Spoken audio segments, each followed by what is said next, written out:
The magic island of the South Seas lies hidden behind its mysterious bank of magnetic fog. The Gregory yacht and the Johnson rescue boat are lashed together, both held captive at Pier 5 on this weird island of Euclidia. On board the yacht, Mrs. Gregory and Captain Bradford are planning everything as exactly as possible. For at 8 o'clock, just after dark, they're going to try to escape from the island in Johnson's boat. Jerry and Joan are starting along the pier to the island, beginning what may prove to be a very dangerous adventure, as they will try to gain control of the radio and power chambers on the island. It is now just 6:30. 1 hour and a half before the plans must be completed. Now you must remember, Jerry, that we are to speak of nothing out of the ordinary until we are in the sound channel. Hey, Joan, why can't we use that sound channel elevator to go down in? You know, the one we came up in last time? We will do so, Jerry, if we are able to get it to open for us. Remember that we must ask the control chamber for permission to enter. Well, when those guards hear that we've got the antidote to bring those scientists out of their sleep, they'll be glad enough to let us go down in there. But, Jerry, we haven't... Yes, we have. You forgot it, so I brought it all right. But, Jerry, Captain Bradford I know. Said that... Captain Bradford said for you to carry it, but you walked right out without it, so I stuck it in my pocket. But, Jerry... Oh, Jerry, you stepped right on my foot. Well, if you don't quit arguing with me, I might have to step on your neck. Now, listen. I've got the stuff Captain Bradford said would bring those Euclidean scientists back to their senses again. And don't give me any more argument. Oh, Jerry, I begin to understand. Oh, don't hurry. Next week will be a swell time to start understanding me. But I did not mean to be stupid, Jerry. You need not be so angry with me. I was not trying to misunderstand you. Maybe not, but you did just as good a job of it as if you tried to. I am sorry, Jerry. And of course we must hurry to the laboratory. G47 will be very angry if we do not wake him and the other scientists as soon as possible. Now you're coming alive again. Okay, here's the elevator. Recite that hocus pocus that opens it up. Cleostra at the main elevator shaft. Cleostra at the main elevator shaft. Maybe they won't let us go down there till we explain to them that we've got the stuff they want. That should not be necessary. The guard must have heard us discussing it. Yes, Jerry. The elevator is opening again. The top of the shaft covering is arising from the island. I guess you're right at that. Is this the same elevator we got stuck in when the submarine lock broke and flooded the 5th level? Yes, Jerry. This is the same elevator. We can sure pick the nicest places to play. I think that will not happen again. I think it better not. Now the door will open, Jerry. Now, don't recite all that to me again, Joan. The last time we were in this thing, you said the door will open again. And it didn't. Let me figure this one out for myself. Why are you so angry with me, Jerry? Oh, I'm not angry. I'm in a hurry. Here we go. Oh, the floor sounds the same anyway. Now, I'll push this thing for the 5th level. That is right, Jerry. Now, and down we go. They can hear us talking in the control chamber, can't they? Yes, Jerry.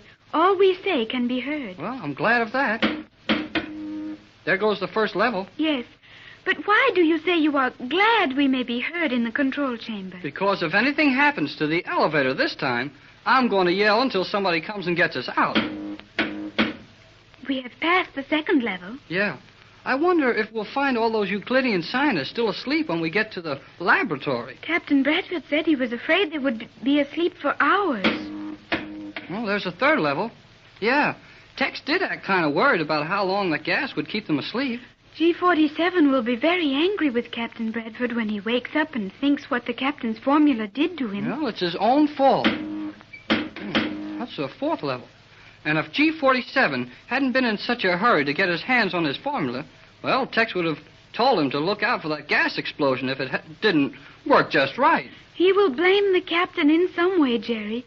I dread to think what will happen when he wakes up. Well, I guess this is as far as we go. Yes, the door will open automatically now. That's what you said the last time. But look, Jerry, it is really opening now. Oh, that's good. I could get nervous awful easy in one of these things. Well, let's get going. Yes, Jerry. Now, where's that laboratory? Right this way, Jerry. Huh? Oh, yeah. Yeah, I guess I'm kind of turned around. Now, right in here, Jerry. Hurry inside.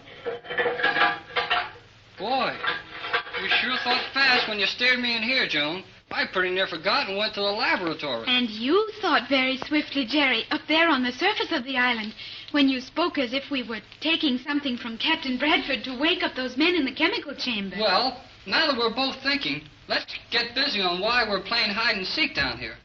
Where do you start to clear the way of the radio room? There is a detailed chart of the island on the work table over there. I will point out the strategic points. Okay, but let's get in some corner of the room where our voices don't sound like we're hollering down a well. Come with me. We will find a zone of soundproofing near the chart table. Well, our feet don't make any more noise. And, hey, our voices are all right now. Yes, Jerry. That was the end of the sound testing zone. Swell. Now, where's this plan of the island? Right here. Is it not beautiful? Hey, I don't see any maps or drawings. What are you talking about? This, Jerry. This shining cylinder is an exact replica of the island. That thing? Yes, of course. Golly whiskers, Joan. Well, that looks like a big tin can, about the size of a 10-gallon can, with a cogwheel on the top of it. Exactly, Jerry. And that is what this island looks like. That is a perfect scale model of the island. Gee. And that cogwheel on the top is the piers. Yes. Those arms extending from the upper rim are the piers, and those little metal projections shaped like a falling drop of water, those are the control chambers on the surface of the island. Boy. And all these little outline places in the sides. They show the levels, don't they? Now, let's see. 1, 2, 3, 4, 5. That's the 5th level, isn't it? Yes, and you may see the outlines of the submarine locks there. All of the submarines are at this level. They are kept here so they will still be free of the ocean floor when the island is submerged. Then the submarines may enter or leave their locks, and the surface of the island will be under 40 feet of water. Boy, I'd like to be able to take that thing back home with me. Wouldn't I have something to show the boys and girls? It weighs nearly 1,000 pounds, Jerry. I think you would have some trouble carrying it. Yeah, I'd have to use both hands for that. Well, we've had enough fun. Now, where's a picture of the insides of this funny island? We've got to make our plans and move fast. Somebody's coming to investigate us if we don't hurry it up. You may see the inside of the island with this model, Jerry. Huh? You mean look through that steel? No, this is not the transparent steel. This is opaque. But it opens up at the touch of a finger. So.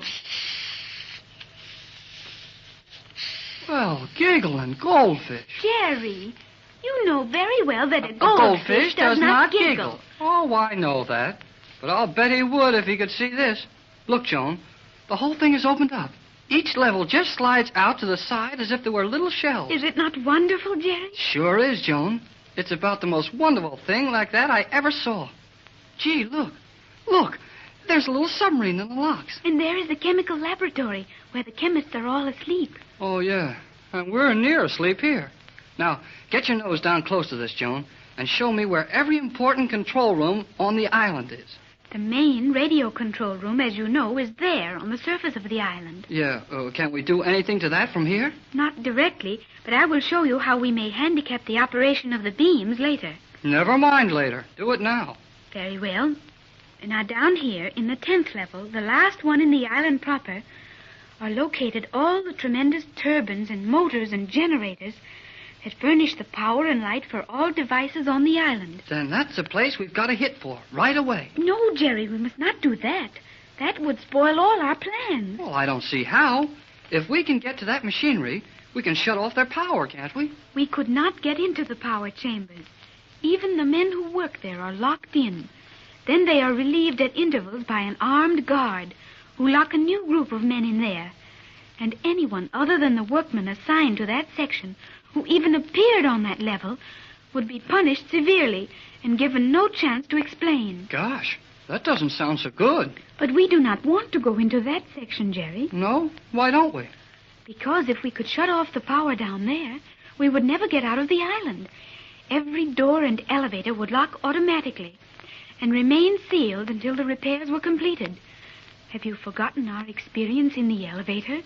Were we not locked in there? Yeah.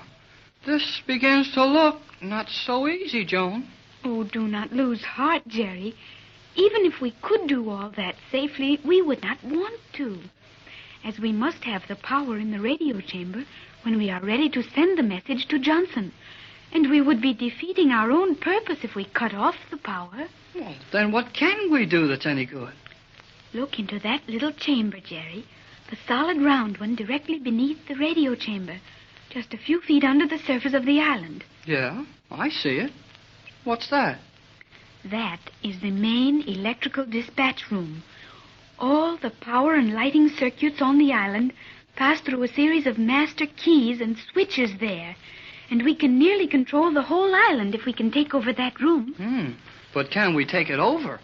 It will require courage, Jerry, and what you call a lot of luck. But I think we may hope to do it. Well, you know your way around here and up there better than I do. What's the plan? We must go into the radio control chamber, directly above that one, and overcome the guards. Then repeat the procedure in the room below. How many guards?